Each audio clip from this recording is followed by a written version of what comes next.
do we find the answers to life after death? And what do we do with the answers when we actually find them? Real Paranormal Television.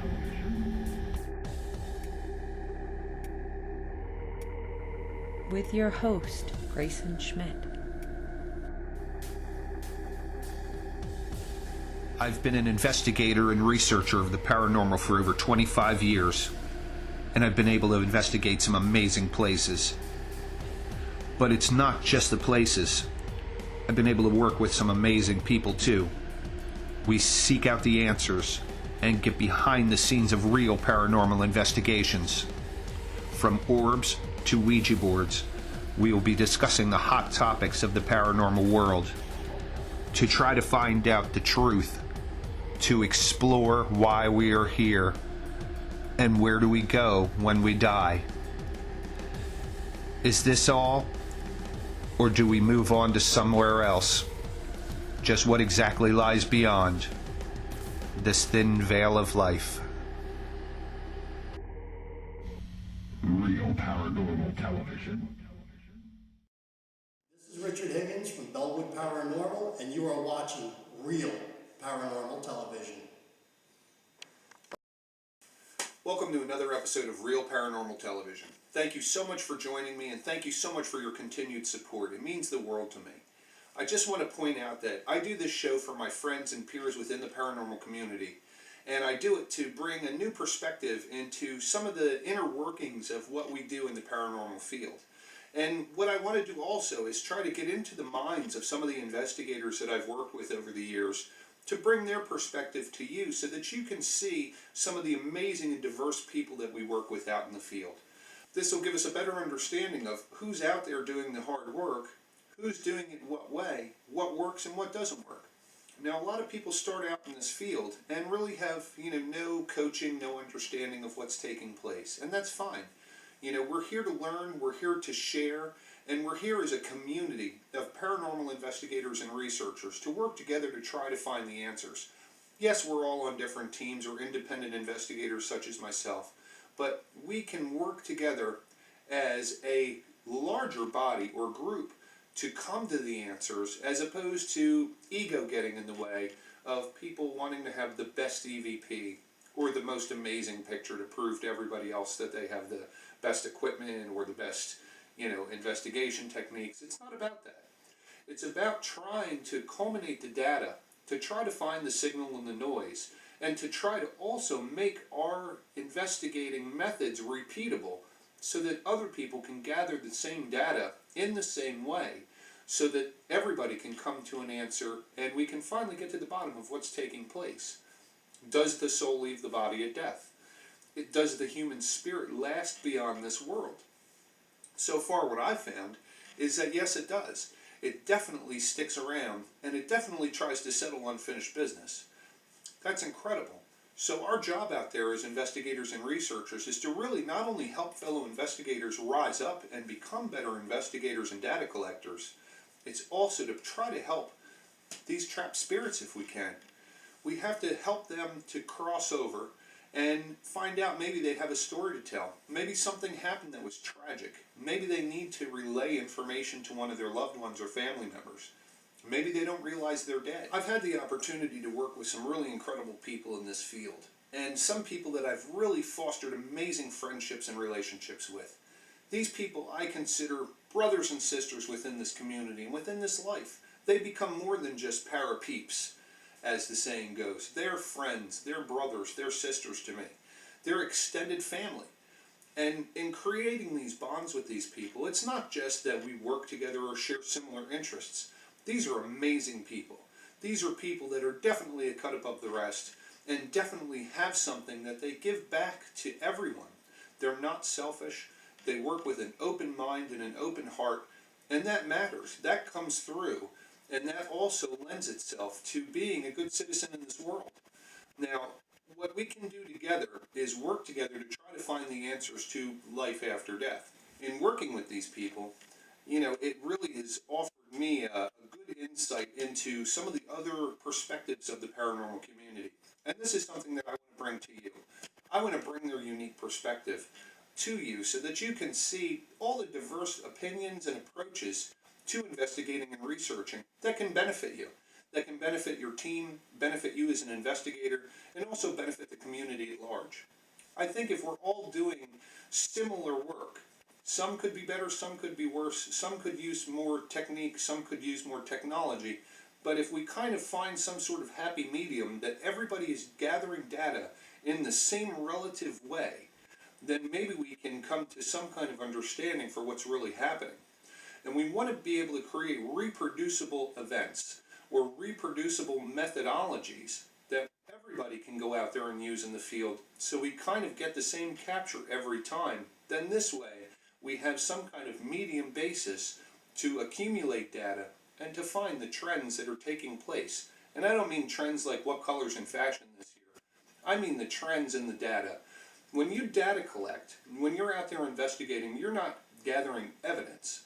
Evidence is the result of your data collection if you can rule out all the other possibilities of that data collection as something natural. So once you have evidence of the paranormal, what do you do with it? So what are we doing? Where is the database? Where is the cumulative center of the knowledge that's being gathered by our paranormal community? This is something that I think people should start looking into. It's not just the individual sites or teams, but we really have to find some kind of central location to bring and culminate all of this data collection once it's been mulled over and scrutinized to the fullest extent in order for trends to start emerging and the ability for us to capture that particular paranormal event every time in the same way. Is this possible? I'm not sure. I think a lot of teams have a really good approach and are really on the cutting edge of being able to access and create this sort of data. In working with the different investigators over the years, I've really been able to understand how some of these teams gather their data. And it's pretty tried and true. But what I'm going to do is I'm going to focus on very specific investigators, groups, founders, and other people that are in this community that I really feel are adding a benefit to the community at large. One of the groups in particular is Bellawood Paranormal, and their founder and creator, Richard Higgins. Richard Higgins and I have been working together for years. I love Rich. Rich and I are like brothers from other mothers. And we have come together on several investigations in several locations, and I've become an honorary member of Bellawood Paranormal through working with them. Rich and I served on a board of directors together for United Paranormal International, and we've served on that board for years together. And we've also worked in the field for years together.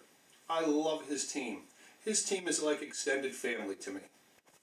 I've had the opportunity to work with them over and over at several location and investigation sites, and we've come up with some really cool data, and obviously some evidence too. So part of that is working together with other teams. But what I did is I interviewed Rich at an investigation that we were at a couple months ago at the Proprietary House in the Amboys in New Jersey. This location was really beautiful, very historical, and in a really neat location. But there's a lot of background to this investigation site that I won't really get into. If you're interested in going, it's the Proprietary House in Amboy, New Jersey. They're wonderful to work with there.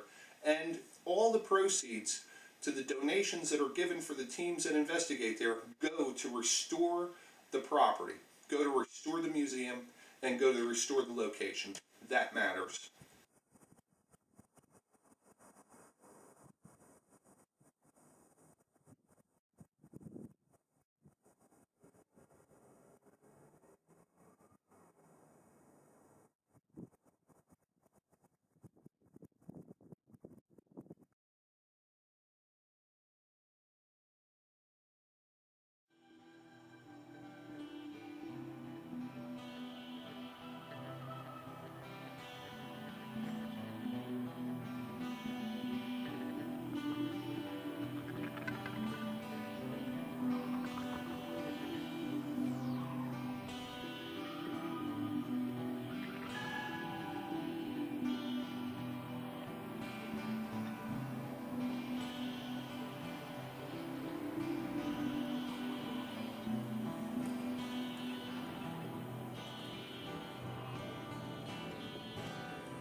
episode, I'm going to be interviewing Richard Higgins at the Proprietary House, and you're going to get an insight into who Richard is and how he goes about investigating and what his team's all about.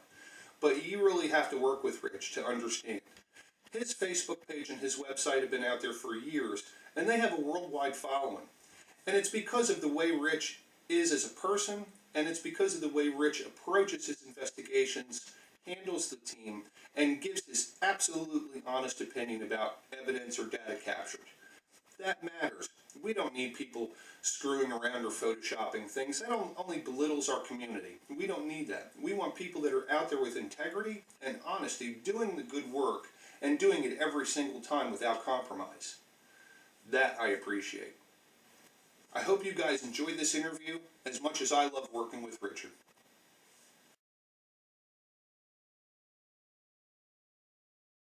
Rich, how did you get started in the paranormal? Well, I got started in the paranormal, really when the television shows started coming around, Ghost Hunters in particular. I was like, you know something, I never knew how this stuff, none of it was done. I never knew what kind of equipment to use or anything like that. And I watched those shows for about a year, and I was like, you know something, I've had some experiences when I was younger, when I was a child, and I'd really like to get some answers. And so I also started reading books and articles and searching the internet for different stuff, and realized, you know something, I want to know what lies beyond the life that we all live now.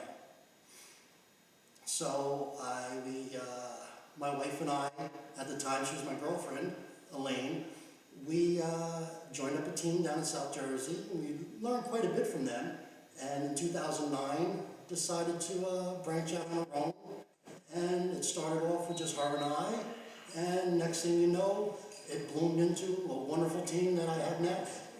Fantastic. Can you tell me about Bellawood Paranormal and how the team got started and, you know, the ups and downs of having a paranormal team? Okay, we can start with the ups.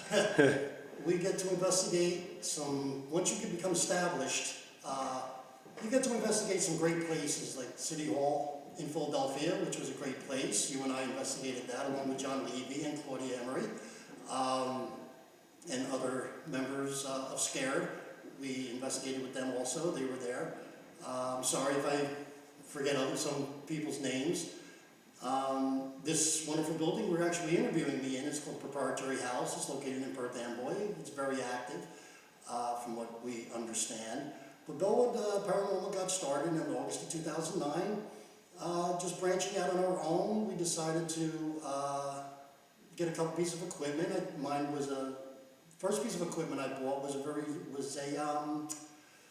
the Sony TRV-138 high-8 infrared camera, and which is phenomenal. I still go grabbing that camera, a K2 meter, and we started just investigating places, cemeteries and buildings like this, and by getting the experience with the team that I was with prior to Bellawood, it just manifested into that. And our primary goal is really to help families who don't understand what's going on in their homes. Sometimes it's paranormal, sometimes it's natural. I want to say about 80% of our investigations that we do for homeowners and for private residences, a lot of it is naturally explained. Creaks on the floor, contracting, and water dripping here that you normally don't hear because you're so used to your own sounds in your house. You don't normally think these things. The breezes coming through your house. Could be an open door, the vacuum effect. Somebody will hear a door slamming upstairs when they're entering their house. All right, that's called a vacuum effect. It happens, you open up your door, it creates a vacuum effect in your house. If you have a door that's open, say on the second floor, you close your door, well the other one's going to close also a lot of the times. So we like to put our clients at ease. And I like telling them that there's nothing in their house. There's nothing to be afraid of, especially when there's children involved. Whenever a child is involved, we take that case right up to the top. And we have cases where children were deathly afraid to go into their bedrooms. They would see shadow people. A lot of people don't realize what reflections do that are outside. Cars driving by, street lights, just reflective materials that are just outside alone can scare a child. We did a house in Philadelphia that was very, very high in EMF, but it stood right next to the electric trains that are there, the subway cars. The subway cars that are in Philadelphia that you see on the streets, well, they're all electric. They had like 9 transformers that were right around the house within 50 yards of each other and the house. Faulty wiring in the house. It also had a cracked sewer pipe that was outside with sewer gases coming up, and you felt it as soon as you walked into the house. So I told the homeowners, here are things that you can correct, and all of your problems should go away. I mean, all the uneasiness. High EMF can cause nausea, hallucinations, things like that, rashes, and people just don't understand that. But like I said, when a child's in fear of even going to sleep at night, that makes me feel bad, and I want to get those family answers. And in that one particular house, it had to do with a big, like I want to call the triangular effect. When a car was coming down the hill and another car was coming up the hill, they would pass each other at the bottom of this hill, and their headlights would hit and reflect off of the streetlights and would cause a shadow in their house. And actually the shadows are moving because the headlights are moving. And it's the only time that would happen was at night, and we were able to help that family. And now from what I understand, they sleep in their beds at night and they're happy, and that gives me great pleasure. But one case in particular that we did was in one of our very first investigations with Bellwood, had to do with a rabbit, a regular stuffed rabbit, nothing in it. The homeowner brought it from when she was a child. Her father brought it at a bazaar in Ohio, gave it to the mother. The mother brought it to the house where she lives now, got married, raising a family. The daughter was afraid to go into her bedroom because the rabbit would talk to her. Now, what was ever inside this rabbit, I put the K2 meter on, and it lit up like a Christmas tree for absolutely no reason whatsoever. Basically what I did was I yelled at the rabbit for like 3 hours, and it stopped. And you actually felt the heaviness in the whole room just lift up. And I actually saw the little girl about 4 weeks after that investigation while I was food shopping, and she ran up to me and put her arms around me and said thank you. I actually almost cried right there in the supermarket. So far as investigating is concerned, are there any particular places that stand out over others? Actually, yes. City Hall in Philadelphia, where we had investigated. We were up underneath William Penn's statue up there in the dome. And we were given a name of Peter by Robust Readings. And when we got up to the dome, we had my geophone out, and we're about 10 or 15 feet away from the geophone. We had the video cameras going. And we were pulling out all these different names and everything, and nothing was happening up there. But then we mentioned the name Peter. Or is Peter here? Is Peter here? Our geophone went off. So I started asking questions. And if I referred to him as Petey, the geophone would flash. And a geophone picks up vibrations. It's like a small seismograph with lights. And it would pick up the vibrations. And we're asking all of these questions. Now, other members that were on that investigation with us were coming up the stairs, and you can hear them coming. And they had come into the room, and you can tell the geophone's not going off at all, even from when the people were coming up. I had asked Petey, I said, Petey, how many people do you see here? And the geophone flashed 6 times. I turned around and I asked, how many people are with you? And they said 6. And then it flashed again, but there were 6 people in the room. It flashed again, and what nobody noticed is that somebody else walked in behind them.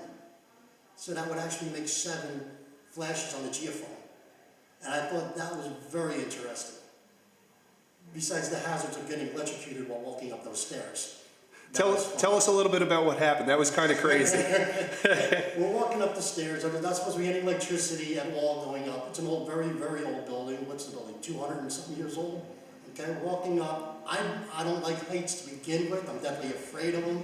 Give me basement investigations any day. walking up the spiral staircase, and I'm hugging the wall as if it's my last step I'm ever going to take in life. And there was 2 exposed wires coming out. I found them, and they were live, and they zapped me really good. It scared me, but that footage can actually be seen on the website. It's good stuff looking at it now, but it's one of the hazards we face. Speaking of hazards on investigations, have you found a majority of the investigation locations to have dangers in them, or are they relatively safe? A lot of the places that I've investigated are relatively safe, from historical locations to even homeowners' houses. The biggest thing is that you have to worry about is just things on the floor, just debris on the floor. But you have to be careful in where you're walking anyway. Things that you see during the day kind of change at night when you're only using a small dimly lit flashlight. But for the most part, I've come across safe environments. Now, you and I have investigated at the Ringo's train station before, and we've investigated there for several hours. I don't necessarily consider that a location that's safe at night. What do you think about that? You have to be able to know your surrounding areas first. There is a little bit of a danger. You have to remember, they are still an active railway, even though it is a museum, and freight cars do go by there. But as you're walking on the tracks, you still have to look down. You still have to be cautious. But for the most part, it is a safe environment. You just have to be careful and watch what you're doing. And you also really watch your footing, wear safe clothes, don't wear sneakers. Well, if you try not to, when you're an outdoor investigation, boots are preferable for outside investigations. You don't want, you got some rocks that are around, spikes, things like that. But as you brought up with Ringo's is a fascinating place. We were going to investigate it, but we couldn't because they had a snake problem this year. And that's one of the hazards. I do not want any of my members ever getting hurt on an investigation. I would feel very bad if that happened. You've done a lot of work up in the Gettysburg area as well. Can you tell me some of the things that you found in the Gettysburg locations? Our very first, can't even say investigation, we were invited up with one of my investigators, Madison, up to her aunt's place, and we decided to investigate the wheat field. Well, my first encounter with the paranormal, actually let me back that up a little bit. When I was about 11 or 12 years old, my grandparents and parents took me to Gettysburg. I actually sat on top of one of the cannons and pretty much just visualized the battles around me. I don't want to call it clairvoyant or medium or anything like that, but I do have an knack to visualize battles in my head. Maybe it's because of my love of history from such a young age. But at night we're investigating the wheat field. I'm lying in the wheat field, I have my K2 meter with me, and I just have a small video recorder with me, and I'm just going back and forth with it. And I felt this stabbing sensation in the small of my back. It scared me. And I got up and I went to where Elaine, Madison, and her aunt were by the New York infantry line. And they lifted up the back of my jacket and there was a puncture mark on my back. Upon further research, I found out that there was a Lieutenant William Daniels that passed away there. He was killed. He was South Carolina Regiment. And I have a feeling he was trying to get my attention because Robles Readings did tell Elaine that a Daniel was looking for me. And he remembered me from when I was a child. My energy signature print was there. And then we find out through further research, Lieutenant William Daniels did perish there, 100 yards from the hill, roughly about where I was stabbed. He was hit by a cannon, he was hit by a musket ball, and he was taken down to the hospital after the battle, but he was found buried. His remains were found about 45 years later, just on the outskirts of the wheat field.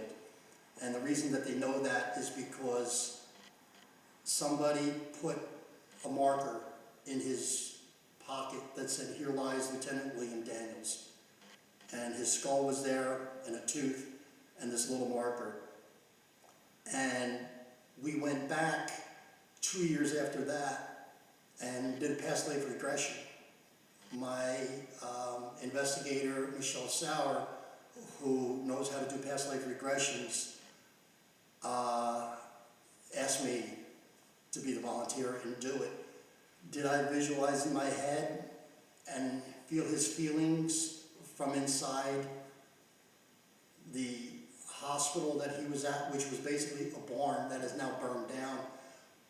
Did I feel him in me? Because all I can do is think about, are my parents going to know, are my family going to know whatever happened to me? Will they ever be notified? And another interesting part about that story is his brother, James Daniels, died 2 hours later on the same wheat field. They found his body about 60 yards from his.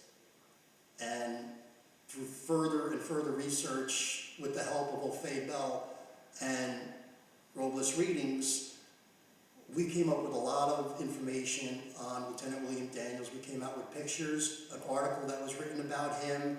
The man was tremendous. That's got to be my most memorable feeling of ever happening in Gettysburg. Rich, do you believe in reincarnation? Yes, I do. I do believe you come back several times. I don't know necessarily to get it right. If you mess it up the first time or the second or the fifth time, I don't know how many. But there are some times where I get a vivid dream of where not even a dream, if I feel like I've been someplace before, they call it deja vu, but I can feel that I walked certain streets before. And Williamsburg is a perfect example of that. Every time I go to Williamsburg, I've been going there since I was 9 years old, I feel like I've walked those streets as a colonial child. And it's just, some places I just get the smell of history and feel like I've been there before, or I know somebody in that period of time. Whether that's reincarnation or just my love for history, I'm not going to know that until I figure out my next life. Now, Rich, we had an amazing investigation at the Shanley that turned into a big surprise. You pulled a fast one on the whole crew there, and can you tell us a little bit about that? All right, the secret's out. I invited very selective close friends and my team up to the Shanley Hotel and told them it was for the whole weekend. Come on up, Friday night, Saturday night, investigate, have a blast. The one night was only $75. Everybody figured it was for the whole weekend. Nobody ever knew. And we had a couple psychics there. Robles Readings and O'Fay Bell came down. They flew out from Texas. God love them. I love them both. Our other spiritual advisor, Paul, was there. Nobody picked up on this. It was a tight secret. It took us months to plan. Well, what the team did not know is that we handed out shirts that very next day on that Saturday, and we had said to them, you're all invited to the wedding, and the wedding date is on your shirts, and we will be back. Well, what they didn't know is that our guest speaker, Diane Dressler, and she was also going to be our guest speaker, and then when everybody opened up their shirts, they realized that the wedding was that exact day. Well, we got married at the Shanley Hotel, which come to know that the last person to ever get married at the Shanley Hotel was James Shanley himself back in 1920. And it was just an amazing evening. Even when you people saw food being catered in, a cake being brought in, you didn't think it was strange? Well, guess what? I love my team. I love my paranormal extended family. Grayson, I love you. And I'm glad I was able to, we were both be able to surprise us all. It was amazing. It was an amazing time. Rich, something else that happened interesting at the Shanley. You and I actually took a walk around the property to look at the grounding of the building and some of the surrounding area to look at more about the electrical system. Can you tell me a little bit about the details that you remember from that? Oh, my memory you want to rely on? Well, all I remember is that you were sticking stuff into the ground, trying to get electrical currents that come up from the ground naturally, from the Earth's rotation. You get all of these kind of different readings and you put them together as your data, and you make that whole collective thoughts. But what's also interesting is that when we got married that same day, after you were taking your readings, your equipment out your equipment that was inside really wasn't doing much until after the wedding. And then when the wedding came on, your equipment became activated. Like your meters just started going off. The energy was just so great after that. But you do some stuff that I can only imagine and have a quarter of your expertise in this field. That's really all I remember from the stuff you would do. You were reading off of meters, and you were writing stuff down, and you were just taking electrical current readings from all over the place. Now, speaking about the meters that had changed after the wedding had happened, do you believe that we were visited by Mr. Shanley himself? I believe that Mr. and Mrs. Shanley was standing right next to Elaine and I during that whole ceremony saying, "You go guys, this was my home, let it now be yours." Now, Rich, we're at the proprietary house, and this is something that you do for the team, like for the benefit of the team. I mean, this is something that you do to give back to the team and the extended paranormal family. Can you tell me about why? I can count on my team and my extended paranormal family to be there at a drop of a dime if I need them. They have dropped down personal stuff to come out on emergency investigations with us. And we're such a close-knit group that this is how Elaine and I tell my members, my honorary members, which you're one, Grayson, you're my close paranormal family.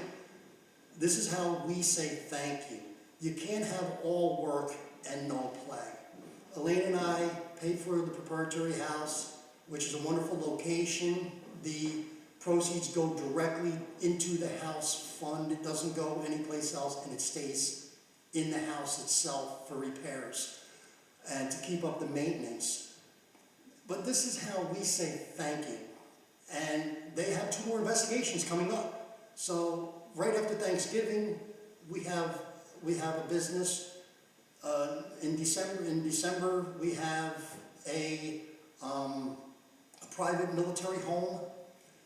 But my team members, they drop their stuff for us. We do mainly a lot of investigations on Saturdays, and I'm sure they've come out in 20-degree weather, when it's snowing out.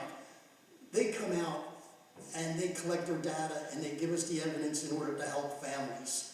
They spend their own money on gas, on lodging, if we have overnight investigations.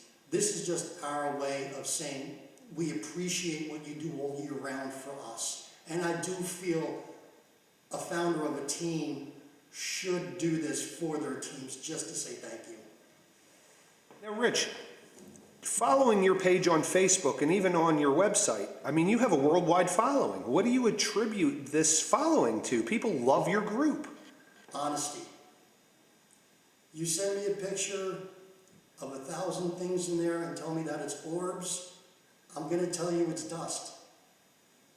I don't know what other teams do, but I am honest with what I put up there. I am honest with people that send me pictures. If they send me a video clip, I look at it. I'm very honest with everybody. I will help them find a team if they need somebody to come into their homes, no matter where they are in the country or in the world. I have a worldwide following of even other teams. And I enjoy working with other teams. We learn from each other. You have to work with other teams in order to learn more about this field. And what I think makes us so good is that we are honest. We're not going to tell you, oh, well, that's the spirit of your great-grandmother coming in. No, I'm going to tell you exactly what I think it is. It's my own opinion, but it's my honest opinion. I'm not going to lie to anybody. I'm not going to tell them what they want to hear. I'm going to tell them exactly what I see and try to help them give a more understanding of what may be going on. Rich, through all the years that you've been investigating with your team and even on your own, do you think you're closer to the answers to life after death? Not even close. And we're not going to be close. The only way that we're ever going to know if we can come back is when we get there. That's it. In my mind, I know my energy, when I pass, my energy will still stay here. And believe me, I'm gonna bother all of you people when you come to investigate me. I will make it my point on the other side to bother you as much in the spirit world as I do in the real world. It's brilliant. Rich, Honesty, that's all it is. It's all honesty. Rich, I love you, man. Thank you so much. You're welcome, Grayson.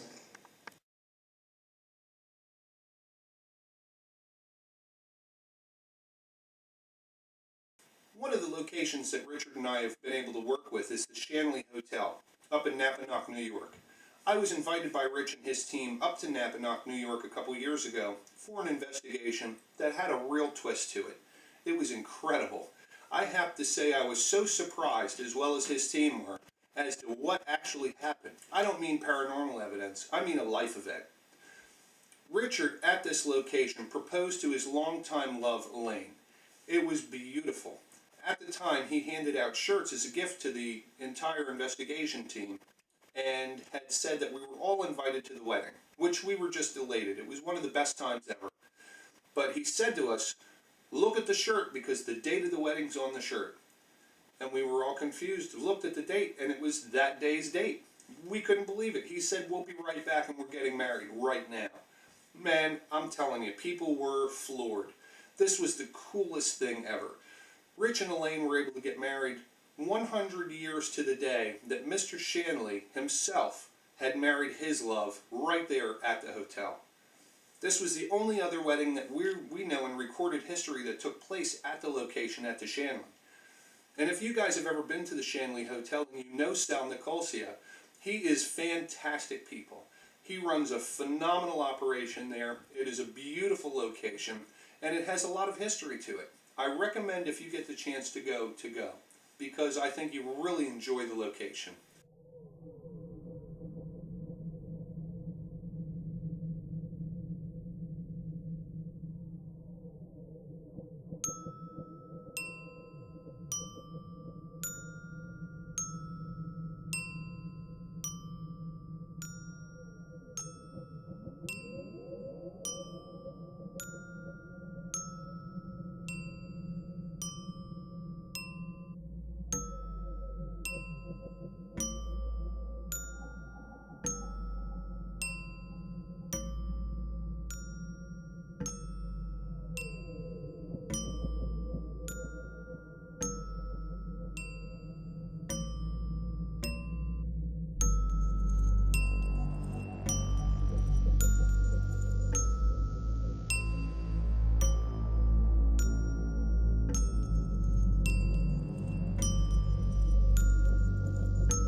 Well, Rich and his team went back to the Shanley not too long ago, and I wasn't able to make it. So I asked Rich to do me a favor. I said, brother, would you please do me a favor and interview Sal for me? Then this way you'll be the first field reporter for Real Paranormal Television. He did that. It came out really cool. Sal has a lot of good information about the area and how he got started, and I really hope you enjoy his insight.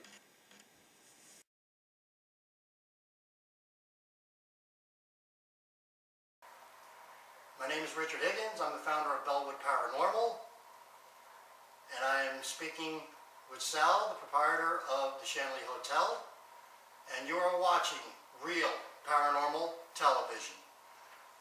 Sal, give us a little history of the Shanley Hotel. Well, the Shanley Hotel was built in 1895. It was built after the original hotel that was here had burned. That was built in 1845, burned down in 1895, and they had built the hotel. At that time, it was called the Napanoch Hotel. In 1905, Mr. Shanley had come up to state for himself, and he stood at the hotel. He liked it so much, he wound up buying it.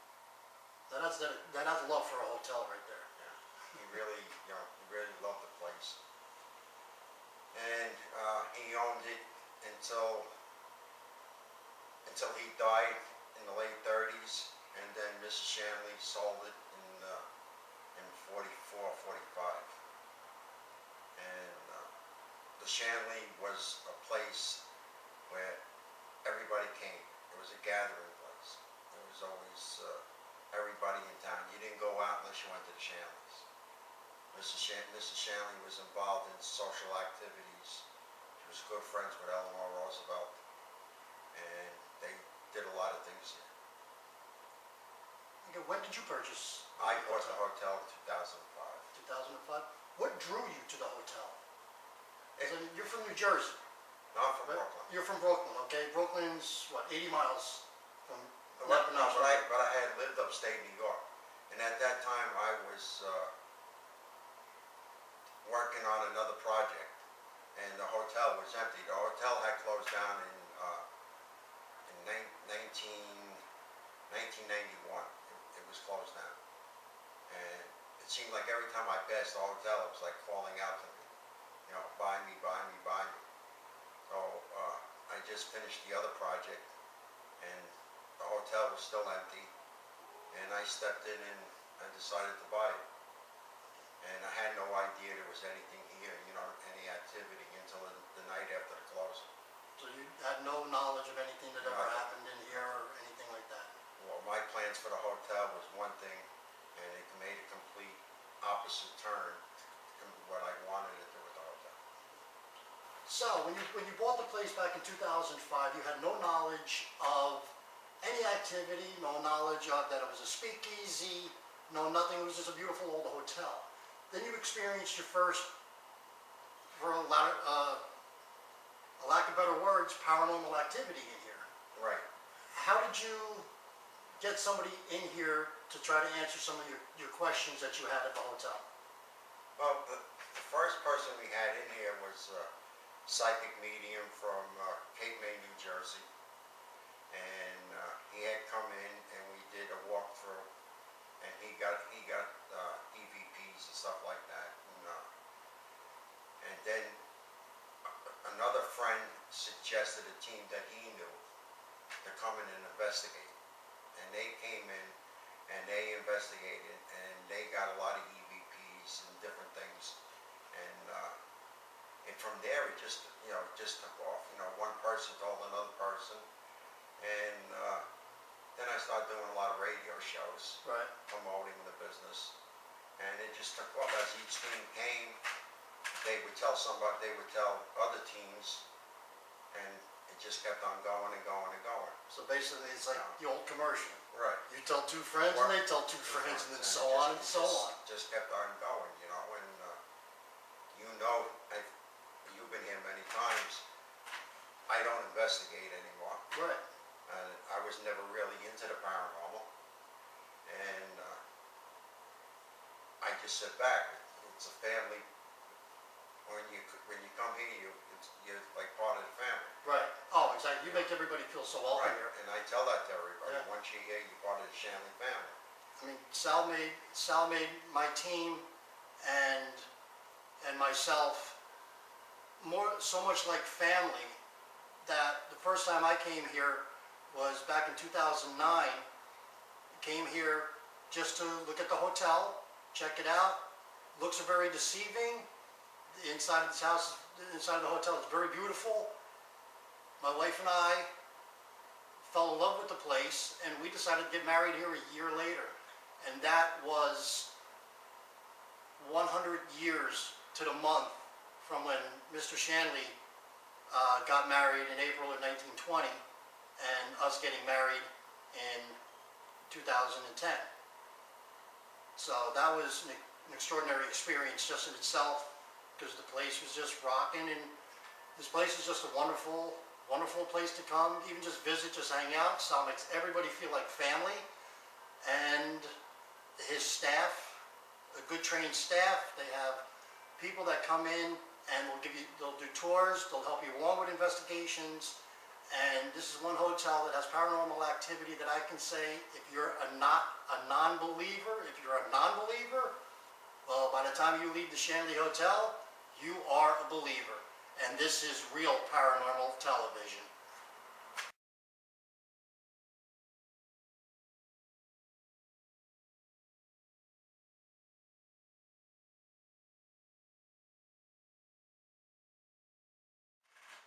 Sal, you hold a lot of events in this hotel that are paranormal. Can you tell me a little bit about them?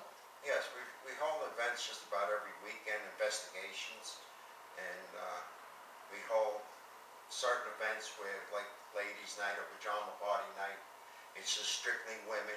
The investigators for my team are nothing. It's just women here. No men involved in Now, it. do we have any hidden cameras around? No hidden No cameras. hidden cameras. Are we sure about that? We're positive. Okay. You know, they have a good time. They relax. They put on their sweats, their PJs. They go around. They investigate. They have a great time, and it's really nice. You know, and it's just women.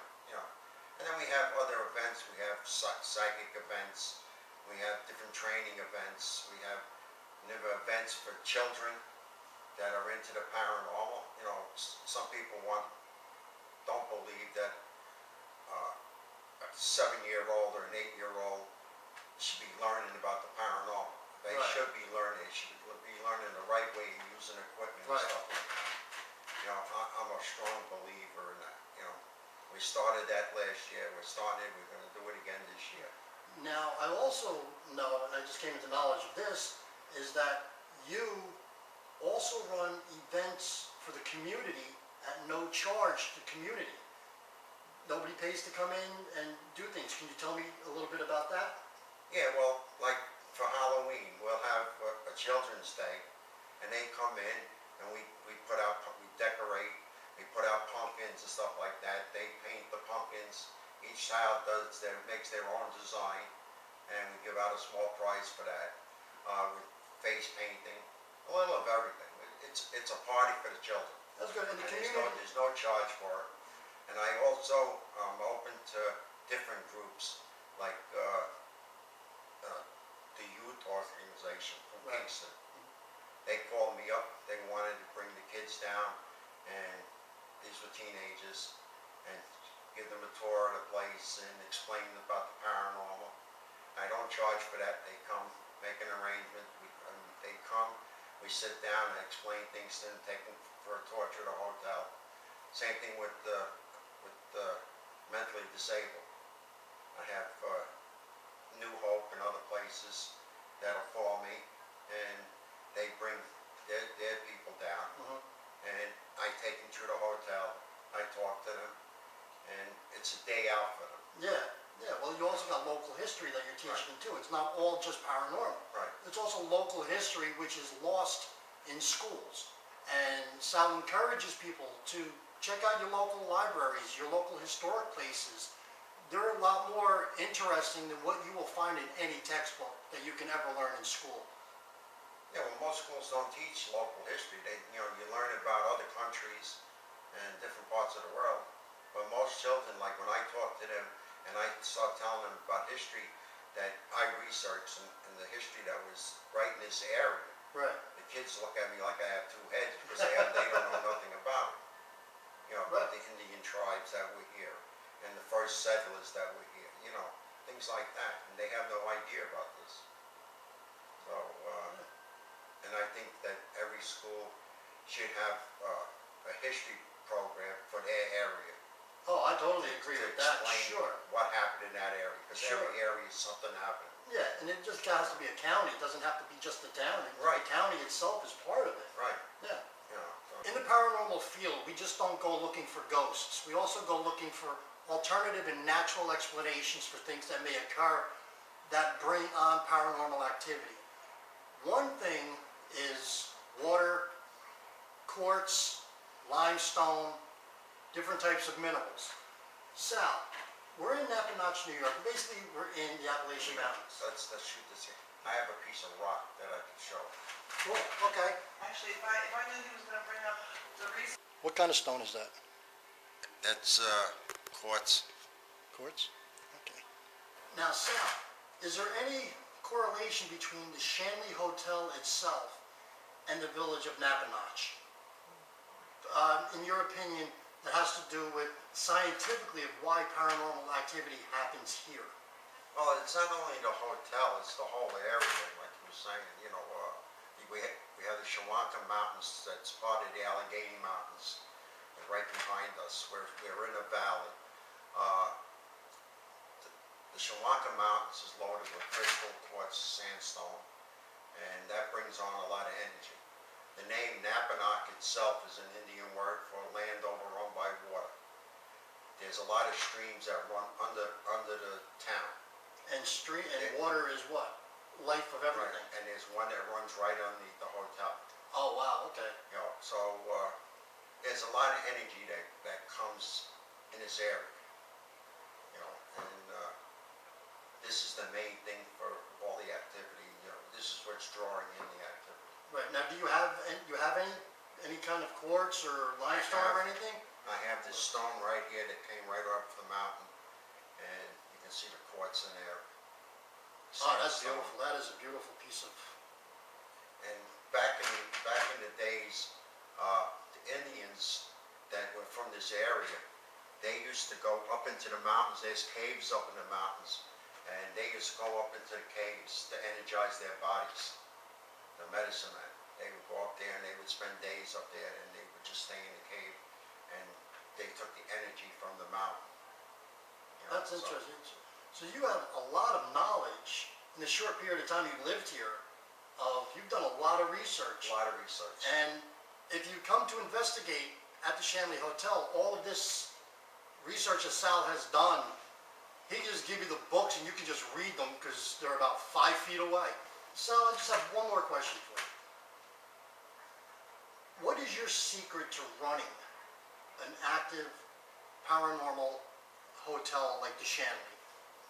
Well, number one is treat people the way you would like to be treated. Be honest with people. Greet them. Make them part of the family. Make them welcome in your establishment. Like I tell everybody, once you come here, you're part of the Shanley family. Treat it like it's your own home. Take off your shoes. Take your shoes off. Relax. Just respect the hotel and respect the spirits of the hotel. And that's it, you know. Be honest with people, you know, and be nice to people. Open up your heart, make them part of your family. And I try to get teams to work together. Right. Because everybody's looking for the same answer, Right. you know, so, What lies beyond the life that we live now? right. And basically that's it, you know, just be honest with people and treat them with respect the way you want to be treated when you go someplace. Very good. Sal, I thank you very much. Thank you.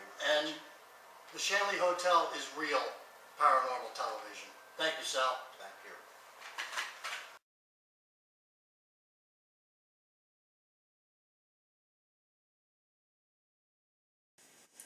As you can see from these interviews today, you're getting an inside look at who these people are in our community, how they operate, and what really matters to them.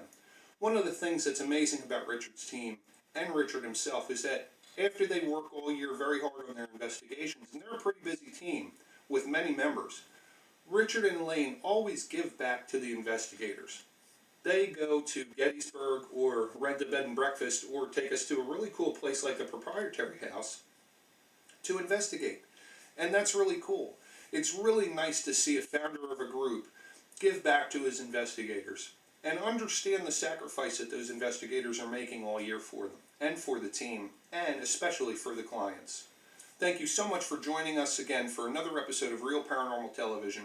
Thank you so much for liking our Facebook page. Thank you so much for visiting the website. And thank you most of all for all of your support. It means the world to me. And that's why I keep doing this show. I'm Sal Nicosia at the Shanley Hotel, Napanoch, New York, and you're watching Real Paranormal Television. Thank you so much, everybody. I hope you have an amazing year.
Real Paranormal Television.